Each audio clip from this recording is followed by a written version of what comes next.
اعلیٰ حضرت کے بعد اعلیٰ حضرت کے ماننے والے علماء اور وہ علماء جو کہتے ہیں کہ اعلیٰ حضرت کی بات حرف آخر ہے، یہ پتہ نہیں کہاں سے یہ مقولہ لے کے آتے ہیں کہ اعلیٰ حضرت کی بات حرف آخر ہے۔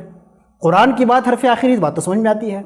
رسول اللہ صاحب وہی ہیں، ان کی بات حرف آخر، یہ بات تو سمجھ میں آتی ہے۔ رسول کے بعد، وہی کے بعد کسی رائے کو حرف آخر کہنا، یہ پتہ نہیں کہاں سے یہ فکر جو ہے ہمارے حلقے میں پیدا ہو گئی۔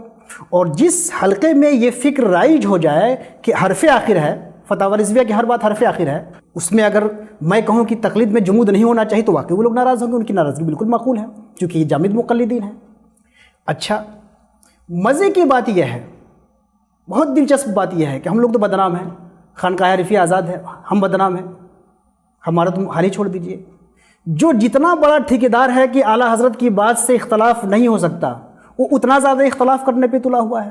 جو کہتا ہے کہ اعلیٰ حضرت کے ایک حرف سے اختلاف نہیں ہو سکتا، وہ لڑکیوں کا مدرسہ چلا رہا ہے۔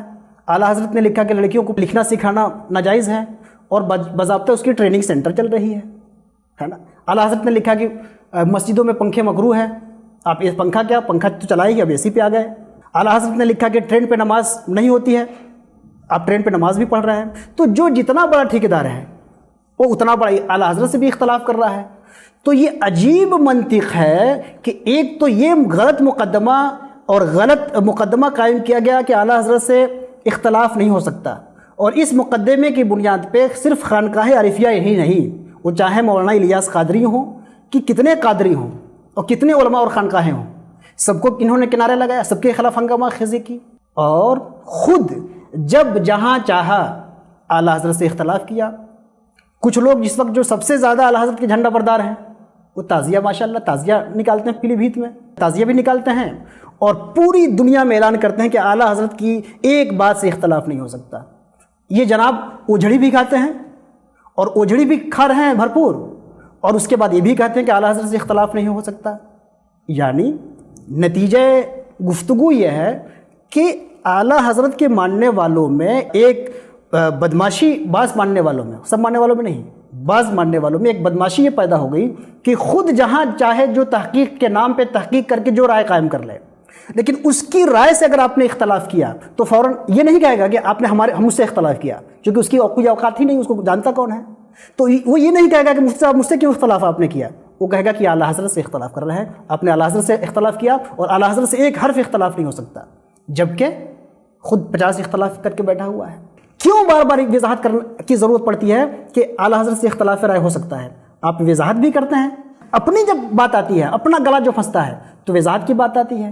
ہم نے ایک پیلی بھیت کے خطیب صاحب کی تقریر سنی کہ ہم جو عورتوں کو مزار پہ لے کے جاتے ہیں تو ہم تحقیق کی بنیاد پہ لے کے جاتے ہیں۔ ارے بھائی، جو لوگ بھی اعلیٰ حضرت سے اختلاف کرتے ہیں تحقیق کی بنیاد ہی پہ کرتے ہیں۔ تم عورتوں کا میلہ لگاؤ، اس پہ مزار پہ لے کے جاؤ تو کہو کہ ہم تحقیق کی بنیاد پہ اعلیٰ حضرت سے اختلاف کر رہے ہیں۔ دوسرا کسی مسئلے میں خدا نخواستہ اعلیٰ حضرت سے اختلاف کر رہا ہے تو وہاں تم فارمولہ چلا رہے ہو کہ اعلیٰ حضرت سے ایک حرف میں اختلاف نہیں ہو سکتا ہے۔ تو یہ دو رنگی اپنی ختم کریے اور یہ غلط مقدمہ ختم کریے۔ سنیت کیا ہے اس کو واضح طور پہ تسلیم کیجئے۔ سنیت اہل سنت کے مسلمہ متفقہ عقائد و نظریات کا نام ہے۔ متفقہ عقائد و نظریات سے جو بھی انحراف کرے گا، وہ چاہے بریلی والا ہو کہ کچھوچا والا ہو کہ مبارک پور والا ہو کہ سید سلام والا ہو، اس کی گمراہی میں ذرہ برابر شک نہیں کیا جائے گا۔